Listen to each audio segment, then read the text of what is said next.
haven't yet met a Congolese man that I'm attracted to intellectually. Intelligence is that it? We need to get rid of this fight between us and you guys. And I said this in your program. Yeah. We need to stop.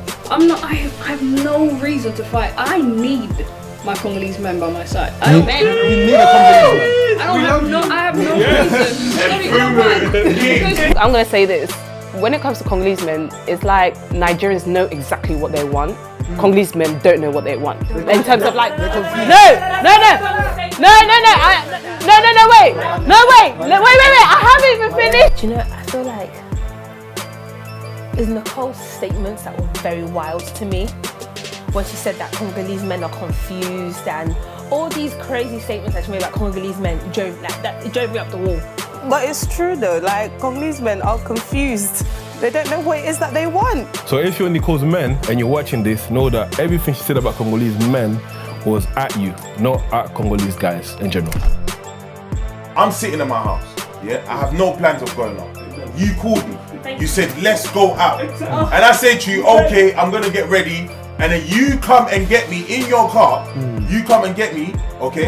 Or you say to me, can we meet somewhere? My sense tells me you should be the one paying. I just don't appreciate girls that will basically in somewhat initiate a date, whether they realise it or not, which majority of the time they do realise it, and then expect the man to pay. That's just, for me, that's just finessing.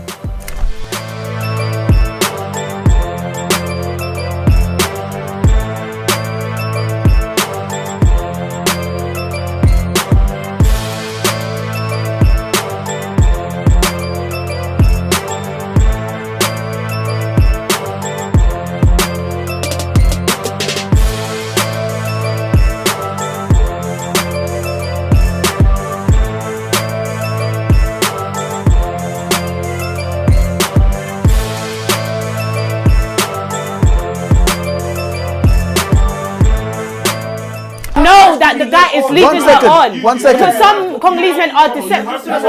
All right, guys. Okay. All right, guys. This is not going on. All right. I'm moving. 1 second, yeah. So you said that you can't blame the girl.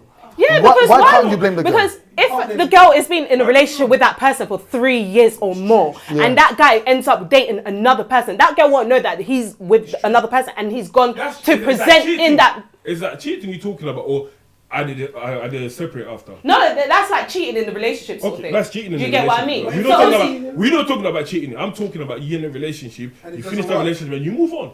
I think, can I just say something quickly before you say that one that you're talking about is a side chick thing. You're a side chick. What, the 3 years ago? You could be a side chick for 3 years without knowing. And there's a main chick. What I was going to say is we need to add the tribe and traditions in this, because I think that's where all of this problem stems from. So our parents, most of our parents can have 1 or 2 or 3 or 4 wives. So from that perspective, a lot of our men have it in their mind that it is a right. It's right for them to do that. But the women on the other side are also have it's in their right to be number 1, 2 or 3 or 4. Do you understand what I'm trying to say? Yeah. So whereas she's right by saying that there's some people that just don't know because they're thinking this is the right thing. You know, you hear aunties actually specifically saying to you, oh, that deuxième bureau, or that troisième bureau. So this is where you be. Exactly. So I think what we need to do is our generation is to be able to differentiate between what was their generation standards and our generation standards. Because if our generation standard says we do not cheat, then yes, you can have a girl for every kind of guy. You can have a girl for the guy that wants to have 15 different girls. There's a girl for that. You could come to a relationship at the beginning and say, you know what, I just want to, casual thing. You can have that girl. But there's a girl. That's the thing, Congolese boys don't do that. Congolese men don't do that. The problem is when you have a girl like myself who is a household girl and then you want to make her into one of those girls. That's what's wrong. You need to stop doing that. Because there is a girl for every kind of man. You just need to find that girl. Exactly. So then I'm going to ask you a question, yeah? Okay. So, yeah. All right. So then I'm going to ask you a question, yeah? If we are the new generation, yeah, and we're going to bring a new mindset as to the relationship aspect, then my question is this. yeah, what are the expectations of a man and a woman in a household? Because our parents had a different idea of men and women expectation. Last time, Randy mentioned that, you know what, with regards to the food, yeah, that one's important, because a lot of women told me in the 21st century, they said in the 21st century, yeah, and men should be cooking as well full time if possible. So I want to ask a question, yeah. What is No, it was a full time. No, it was a full time. One second. Some people said, yeah. Some people said, no. Some people said, one second. On social media, I read. One second. On social media, I read a comment.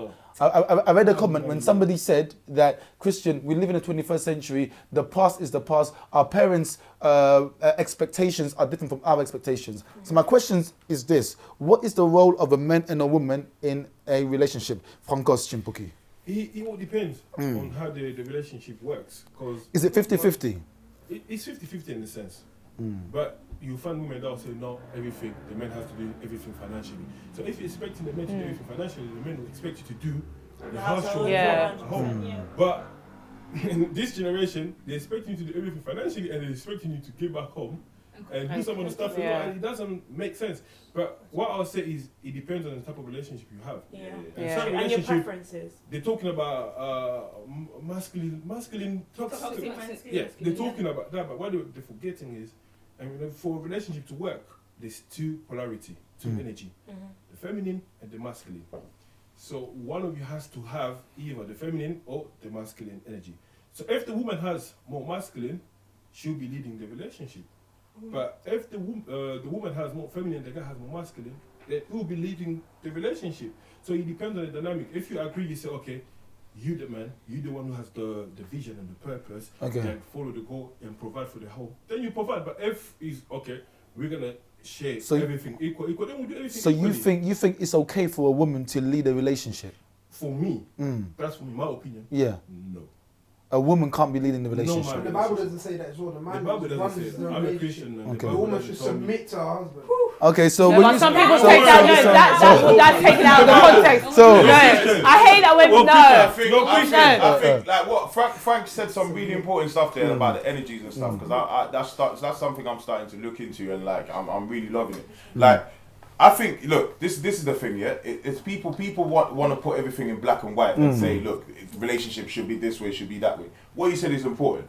You might find a woman that's more masculine, masculine and everything like that. But it doesn't mean that, you know, as a guy you just lay back and you then start washing the dishes and this and that. But you know, they send you this way, they say jump and you say how high and this and that. I think what he means is that, look, for example, you get relationships where the guy is the breadwinner. Okay, but then you got the women who also works, but she's got like more of the business side, and you know she can, you always get the spender, you always get the one that's the spender and one that can save. So for example, in those type of relationships, I think it's all about the balance. You might find some women that don't even like their men stepping into the kitchen. They don't want to see you in the kitchen at all. I don't. Pardon? I don't. You don't want to see them in the kitchen. Exactly. So I'm correct in saying that you.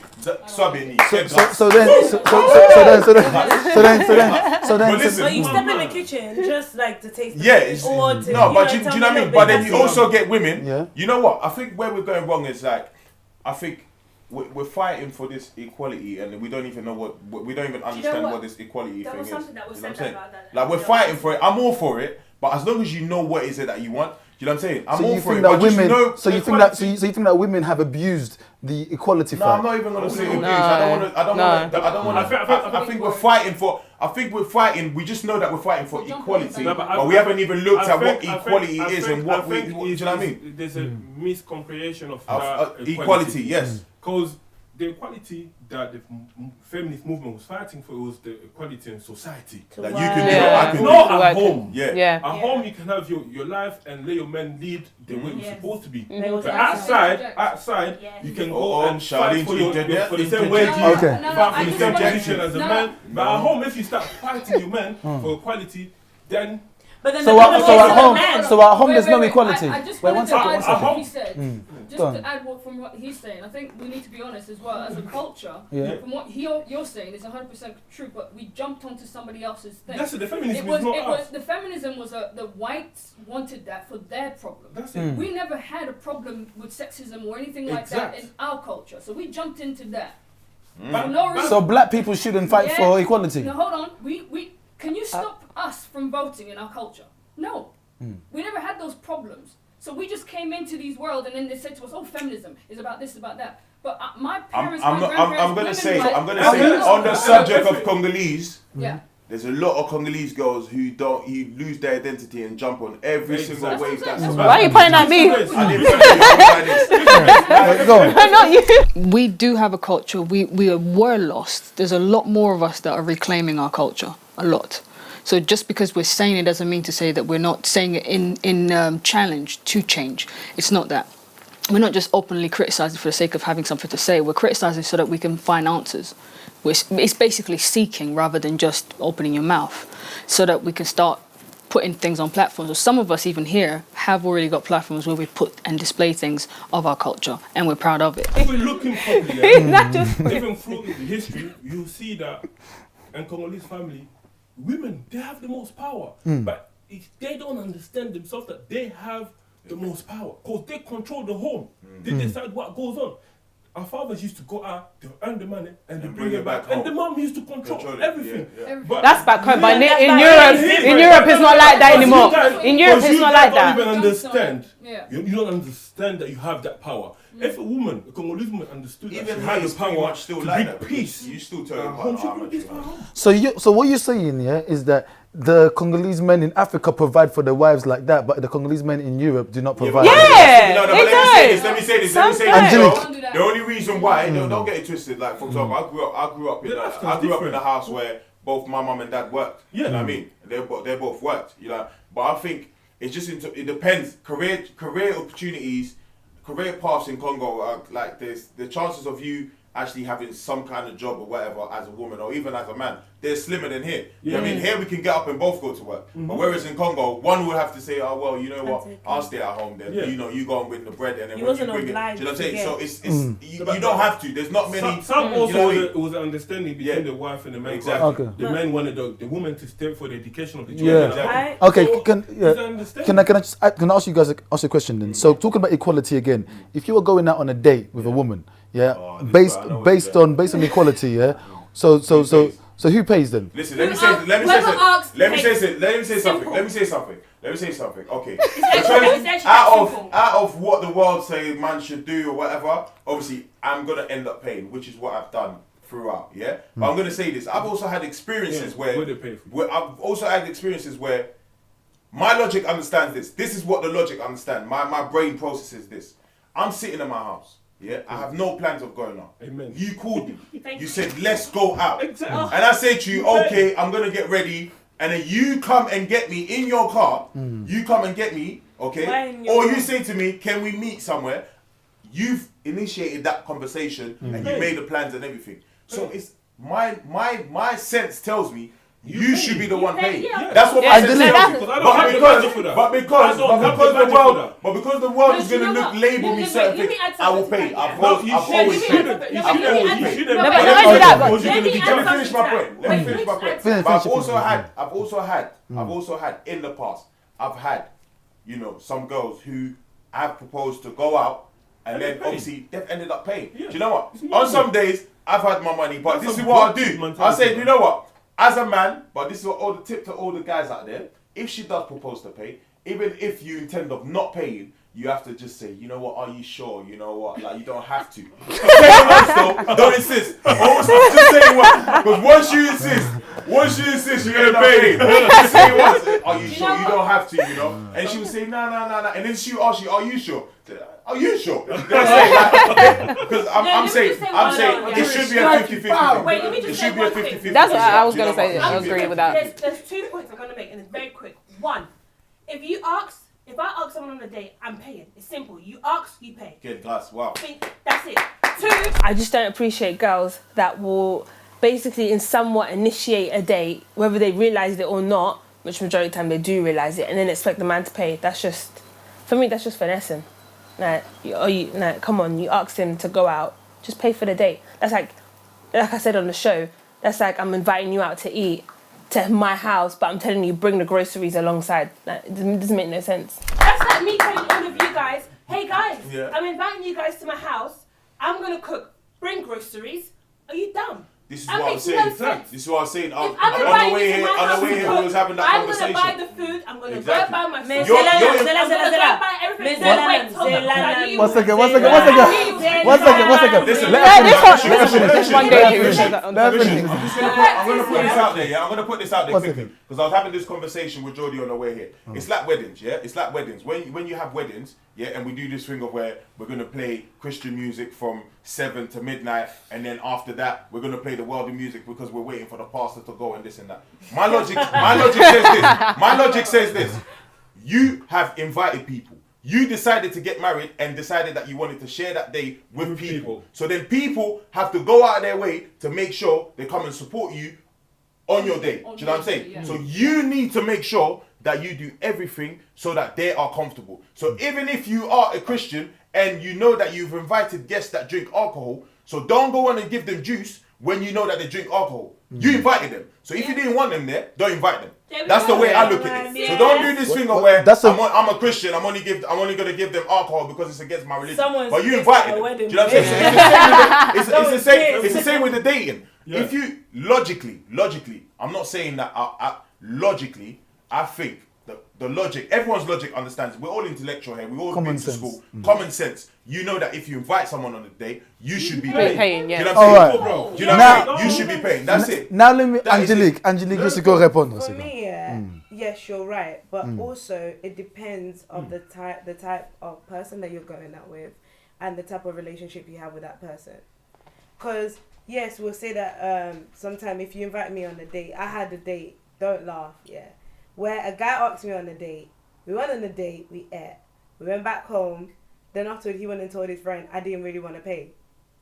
Do you understand? Maybe because you didn't enjoy the day. day. You didn't enjoy the day. You didn't enjoy the day. But I know where you're going. Shush. But this is where it brings confusion. But he paid. Yeah, but that means he didn't enjoy it. That means he didn't enjoy it. Wait. He didn't enjoy it. It was a date. It was a date. But what do you? Wait, guys. Who invited? He invited. He suggested. He suggested. He suggested it. So what? No, do you know what? You need to understand. Based on the conversation we had earlier, you need to understand, guys, in that what he was basically saying, like he didn't enjoy your date. Like he didn't enjoy your company. Like he went out, he paid, but he kind of regrets it. He's like, maybe he didn't enjoy the food. Maybe he didn't enjoy the food. One second. I've been like, VQ, you go VQ, eat food. No, but he wasn't. Alright. The way she explained it wasn't about the food though. Alright. It was about the day. No. Alright. But he was but what I'm trying to get out of that, it depends the kind of relationship you have. It depends the kind of person you're going out on a date with. Because yes, I can be saying, okay, Chris, let's go on a date. But then we feel, was I young? Let me not pay the scene and like TV. I don't have a Range Rover. But it's about the kind of maturity, like his mindset. We can go on a date and Chris is like, do you know what? I only have £20. Do you know what it is? We love to make this thing sound No, so I'm not trying to make it common sound sense is you call It's me. not. You pay. Thank That's you. it. Okay. You don't have so much. You're trying to make this sound into a If I was dissertation. at home, So it's got carte decline. But Okay. Don't call me But there. even so, Okay. But when you go on the date, Do you know when what? you go on the date, the card gets declined. What are you gonna do? Okay. Alright. Wait. One at a time. One second. Wait. Talk. That's what I was so nervous. Restaurant, man. Guys. I've been out. Listen to this. I've been out. I can't leave you in a restaurant. I've been out with people. Say that you do this couple dating stuff, and you know, couples all go out together.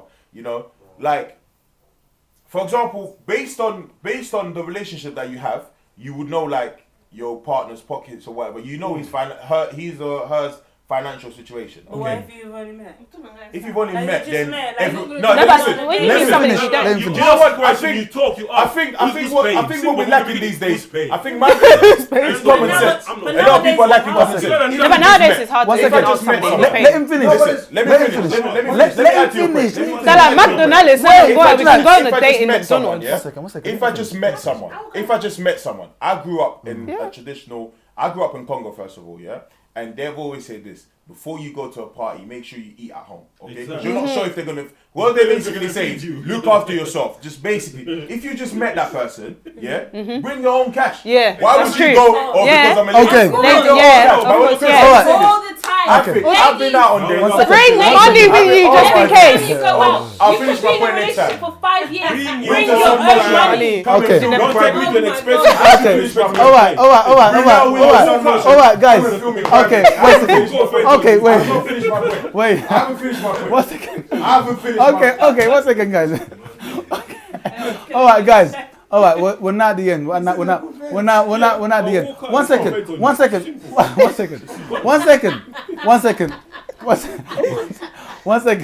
All right, guys. Do you know what? Nobody actually spoke anything negative or bad. Everyone was cool today, actually. Like throughout the whole season, like everybody's been cool. But Francos, yeah, I'm gonna get you in it. I'm gonna get Francos because there's quite a few stuff that he did say off camera, and obviously he's gonna get it. No. Shoot your shot and lay your standards. No. If you don't lay your standards, shoot your shot and then you're gonna lay your standards. One and a shot now. No. There's women out there who are getting upset because how dare he try to talk to me? It's not that damn project. Now, hold on a second. He's single, and so are you. So it don't matter who you spoke to before. We got trees. It's important for a man to do the chasing. My heart. Mutema is ovundumuke. I shake when I see you on Solola. Because some girls might want to tell me that when they see me on. I'm joking. This is a visual representation of shooting your shot. That's your visual. That's your visual representation of it. And then I now have to say, oh hey, what's up? You know what I'm saying? And then it doesn't mean you're making yourself too available. You're just telling him, instead of saying it subliminally, you're just telling him, let's get to know each other. Let's go for drinks on me. 7 p.m. 2019, yeah, let's promote shooting your shot. It's beautiful. Sometimes they can be a girl. Lazy. Let him finish.